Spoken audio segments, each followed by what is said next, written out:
premium available to businesses and investors who are willing to focus on long-term opportunities and be patient with their practices and with their capital. As you can imagine, long-termism and sustainability are intimately intertwined. If we're building a company for the long term, we must be seeking sustainable gains in a sense implicitly, because this is just the intersection of sustainability and time.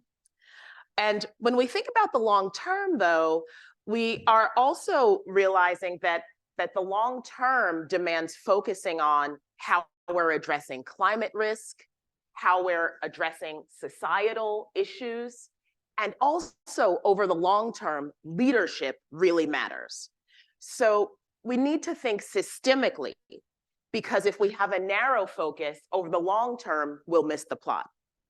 And what winning looks like is not just imagining what the downside risks are that may emerge in the future, but also working strategically to capture the upside. The patience premium exists because it's actually behaviorally hard for most companies and investors to pursue it. The most ancient part of our brains, which is called the amygdala, some people call it the reptilian brain, is critically tied to survival instinct. And it's hardwired to focus on the short term instinctively, because it's reacting to what's right in front of us right now to protect us. It makes shortcuts by assuming that the future will be a lot like the recent past. It prefers immediate wins over longer term gains, even if they may be greater in magnitude. And it deals poorly with uncertainty and ambiguity. So it takes shortcuts to simplify reality in ways that may actually be false.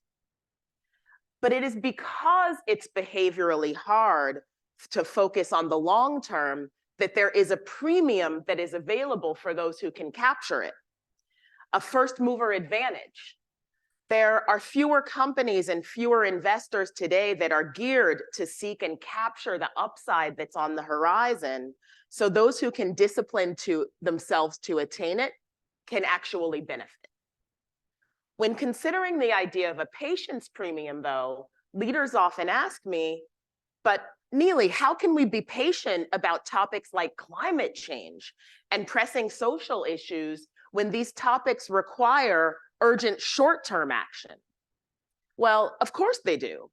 Of course we cannot wait to start building the future that we urgently need. So the trick is to use our long-term vision and strategy to define near-term action.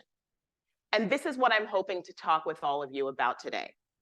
Long-term strategy as a driver for immediate and necessary action, especially in the context of climate change. But to start with, how did I get here? My background has been for over 20 years as an institutional investor. And since 2006, I've chaired one or more Rockefeller family investment committees. Today, I chair 2 and advise a 3rd. And on these committees, we've actively been working on mission-driven investing and ESG for over 20 years. In 2019, all of the Rockefeller funds that I touch came together to pledge net zero for their endowments. And we quickly realized that we couldn't protect our portfolios and our returns from climate risk without the climate challenge itself being addressed out in the real world. And I became fascinated with the massive scale of change necessary to limit global warming to 1.5 degrees Celsius, realizing that the path ahead of us requires reimagining and rebuilding the whole global economy. This can't be the work of just tweaking around the edges. We're talking about a deep redesign and deep rebalance from something old into something new. And this insight led me to refocus my life's work exclusively on climate and net zero.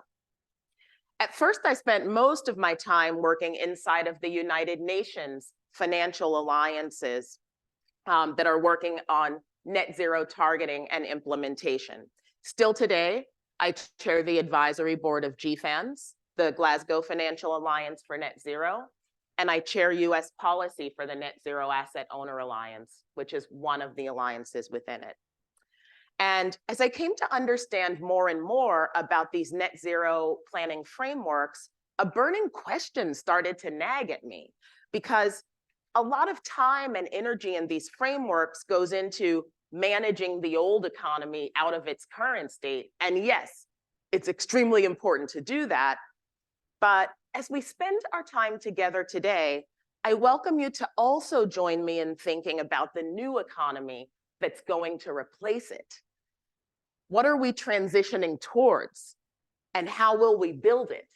Not just what we're leaving behind.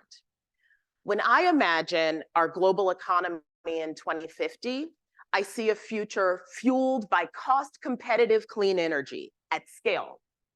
And our efforts to achieve this will require geopolitical collaboration, where the current fossil-fueled economy often brings us tension. The amount of CO2 that we will need to be managing by 2050 is 2 times the physical volume of fossil fuels that we're moving around the world each year today. And millions of green jobs will be created. In business, we will see a deep transformation across every sector. And none of this can be done without real community engagement. In fact, there can be no transition at all if it's not a just transition. And these insights were what ultimately inspired me to become the vice chairwoman of Carbon Direct. The company has 2 separately held businesses, one which advises and helps companies to achieve their decarbonization and transition goals, and one which is an asset management business that invests in private market climate solutions to manage emissions. And this company is fantastically focused on action and impact, whether it's solutions to remove or capture carbon, to recycle CO2 into other useful products, to scale up clean fuels like sustainable aviation fuel and green hydrogen, or investing to engage with projects in nature, agriculture, and other land use as part of a holistic solution on our climate journey ahead. Amazingly, all of this work is supported by a team of about 80 scientists and experts, including over 40 PhDs. And I think that the next phase of our journey will require deepened expertise. As we continue to add more and more sophistication in our approaches, we're going to need to move from the top-down pathways that we had from the Paris Agreement in 2015 and start moving into bottom-up plans that are specific to individual countries, individual sectors, individual companies, and to each community. So this vision for the future is one that is close to my heart and always on my mind, likely also many of yours. But as you all know, we're frighteningly off track from actually achieving it. The reality is that science tells us that to limit global warming to 1.5 degrees by the end of this century, global emissions need to fall by 7% per year between now and 2030, whereas right now, they're still rising by about 1.5% per year. We're reaching peak emissions every day, peak fossil fuel use. Some think about net zero alignment in terms of 2050. But in reality, to get to the 2050 target, that long-term goal needs to drive immediate term actions. For the average country, we have only 8 years left in the remaining carbon budget before we spend it entirely. But for high-emitting countries like the US, we will run out of our remaining carbon budget in 2 years, by 2025. And from there, we'll begin to overshoot. Only an urgent system-wide transformation can deliver the needed cuts that we have to achieve in the next 7 years. 2030 is critical on the path to 2050. Every day is critical in achieving these goals. And as you know, despite a strong showing of pledges at COP26, geopolitical, supply chain, and inflation pressures since then have upended the global markets, indeed putting upward pressure on prices for critical commodities, for renewable and traditional energy, and for food. So countries' time horizons and budgets have shrunk rapidly as they seek to build security, and they've also increased spending on defense in the wake of rising global conflicts. So when we step back to look at these fundamentals, we see the reality, which is at this point, we face three broad possible climate outcomes. First, no limited further action is taken, climate change worsens, and temperatures soar past the Paris Agreement levels. Second, we delay action and we suffer a late and disorderly transition. Or third, we actually step up and deliver the transition on time. At this moment, it seems like we're seesawing between the first and second options, but the third option, immediate and urgent action, would actually be by far the lowest cost and least destructive outcome. We can already see destruction tragically emerging in floods and heat waves and wildfires, storms across the planet. And most importantly, we're fighting a humanitarian disaster, but we're also fighting an economic one. The Swiss Re estimates a 20% hit to GDP if we stay on a business as usual course. And as you know, GDP is a fundamental ingredient for every company's success, as well as for every investor's returns. So rallying to deliver on our high ambition climate goals is the best path for all stakeholders. It's the best for the planet, it's the best for humanity, but it's also the best for the economy, for businesses, and for investors. So how do we progress in this?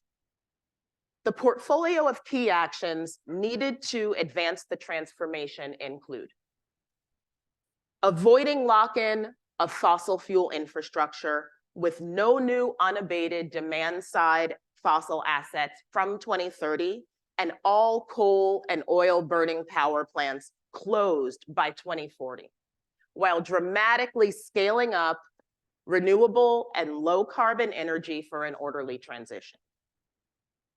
Further advancing zero carbon technologies, market structures, and behavioral changes required to sustain those reductions.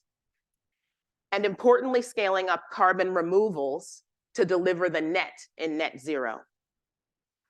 And always planning for a just transition. With a to-do list on this order of magnitude, we will need policy, technology, and finance working together for the transition to happen in the real economy. And finance in particular is a critical tool because of the way that finance touches every sector. Some of you will have heard me say in the past that I believe that if we can change the markets, we can change the world. GFANZ, the Glasgow Financial Alliance for Net Zero, where I'm a principal and chair the advisory board of technical experts, represents over 600 leading financial institutions, almost 50% of private capital globally. And we've set out 4 key categories of transition finance to consider when it comes to the role of the finance sector on the road ahead of us.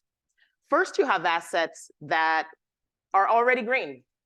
They will be a core part of the net zero world ahead of us. We need to continue to massively scale up things like renewable energy and electrification, for example. Second, you have businesses and assets that have a credible transition plan for 2050, and these require engagement on their journeys and long-term capital. Third, we have some high-emitting assets that can't be part of our net zero future, and they will need to be phased out over time. Not planning for their retirement, it leaves these assets at the risk of becoming stranded, which would be a negative for their communities and a negative for their owners.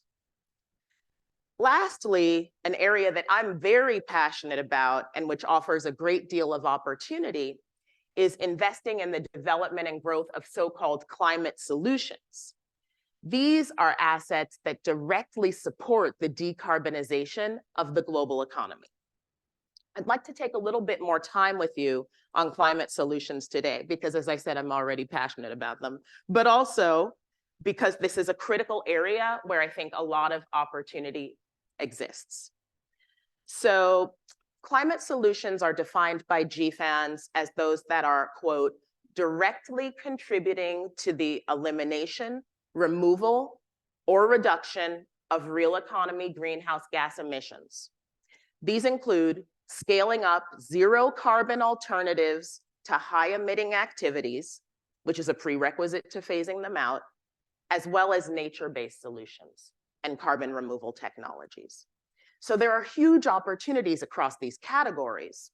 For example, when it comes to green hydrogen, globally we estimate that some $10 trillion of investment is needed to scale this up by 2050.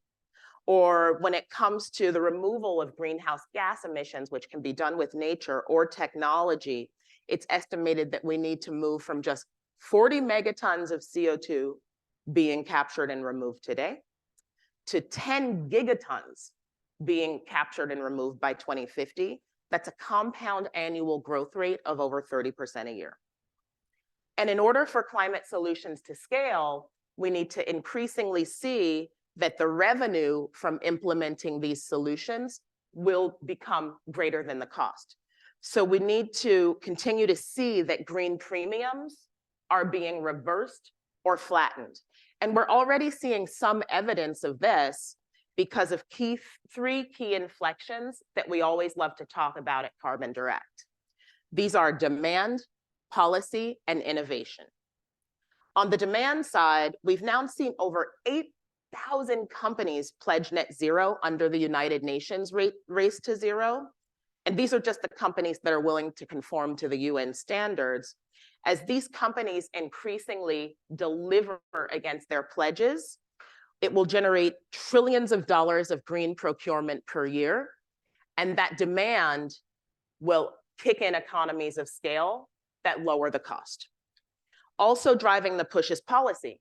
The good news is that we now have policies like the Inflation Reduction Act and Refuel EU that are additionally driving the cost competitiveness of green solutions through incentives and taxes. We are also seeing that policies coming forward in US, Europe, Canada, and elsewhere are creating a race to the top internationally, which is what we want to continue to see. And lastly, the cost of climate solutions is also just going down thanks to innovation. As the technology gets better, it's getting cheaper, and it's scaling. It's mission critical for net zero that these three inflections continue to accelerate. And we've witnessed a boom in climate investment in recent years, but a 2022 PwC report analyzed 15 key technology fields, and it concluded that the top 5 fields in terms of emission reduction, which represent 80% of potential reduction potential, those top 5 have only received 25% of our investment flows since 2013. That's right. Solutions driving 80% of the impact received only 25% of our capital. This needs to change. We need to be smarter about the actual impact on greenhouse gas reductions when we are investing to address the climate challenge. In order to move faster in some of these spaces, which require more technical expertise in many cases to challenge, we need to find more partnerships. We need to have scientific and technical expertise partnering with business, partnering with finance to be able to bring solutions forward at scale. And in doing this, we can also find benefit in being first movers together. This is how we capture the patient's premium. The good news is that companies that are leading in the transition are already finding success that's material to their business. The World Economic Forum just last week, their Alliance of CEO Climate Leaders published a report with Boston Consulting Group, which is called The State of Climate Action. Spoiler alert, the state of climate action is not so good, as I mentioned, when it comes to actual emissions reductions. They talked about how while the 1.5-degree pathway is slipping out of reach, and while we need to redouble mitigation efforts to avert the worst effects, that actually the good news is that the landscape is primed for business to play its leading role in stepping up to the challenge, with many opportunities to drive shareholder value, stakeholder value, while gaining in competitive advantage. These benefits include higher revenues, with sales growth for green products seeing up to 25% compound annual growth rates, cheaper financing, where in Europe they observe a weighted average cost of capital that's about 100 basis points, 1 percentage point lower for companies that are top quartile environmental performers. They find higher value with total shareholder return that's 3 percentage points higher globally for top environmental performers, and long-term value creation also through talent, with more competitive hiring and retention in an environment where the talent pool today prefers companies showing leadership and sustainability.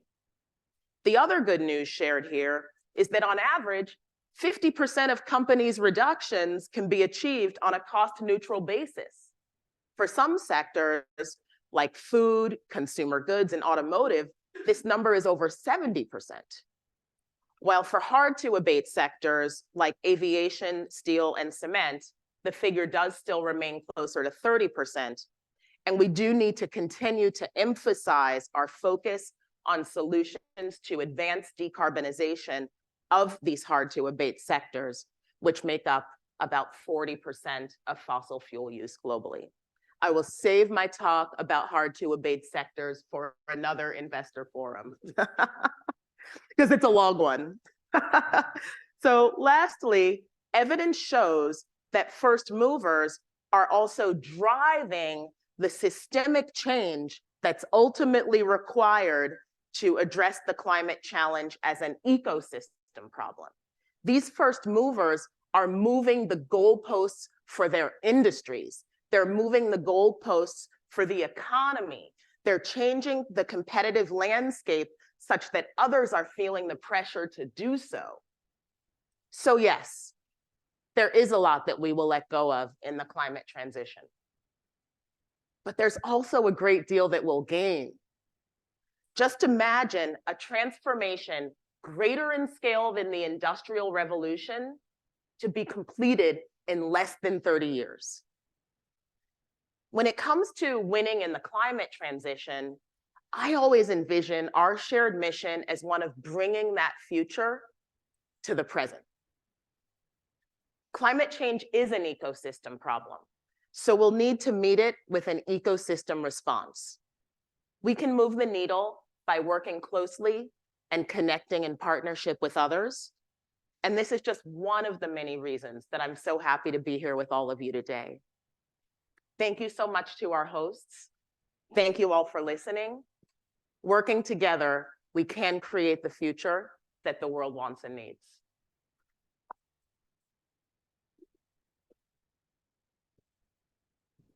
Thank you. Thank you, Nili. And what a great way to kind of kick us off with both the challenge we have, but also that there are some solutions that are kind of out there. This concept of both a patient premium, but also urgent action. You know, how do we kind of balance those here as we go forward? So thanks, Nili, for all of your continued leadership in this space and in the group, and some great work there. So we kind of have a high level view of the whole piece of what's going on.